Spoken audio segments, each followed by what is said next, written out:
155 парвози иловагии чартери то охири моҳ вақту замони парвозҳо аниқ шуданд. ҳавопаймоҳои Somon-Air ва Tojik-Air то охири моҳи ҷорӣ аз Федератсияи Русия боз 55 парвози дигари чартерӣ анҷом медиҳанд. Сар аз 16 то 31 август аз Федератсияи Русия боз 55 парвози чартерӣ ба самти Тоҷикистон анҷом мешавад, хабар медиҳад Вазорати умури хориҷии кишвар.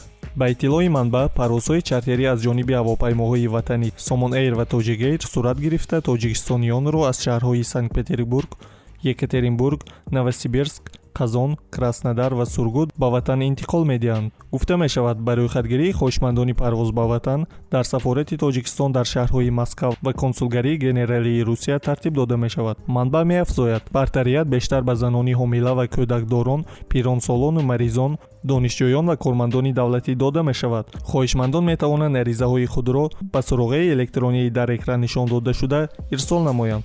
зимнан таъкид мешавад, ки тибқи дастури Вазорати тандурустии Тоҷикистон шаҳрвандоне ки ба ватан бармегардонанд бояд маълумотнома дар мавриди мубтало набудан ба коронавирус дошта бошанд. санаи гирифтани ин маълумотнома набояд аз 4 рӯз бештар бошад ва танҳо кӯдакони то синни 3 сола аз доштани ин маълумотнома истисно ҳастанд.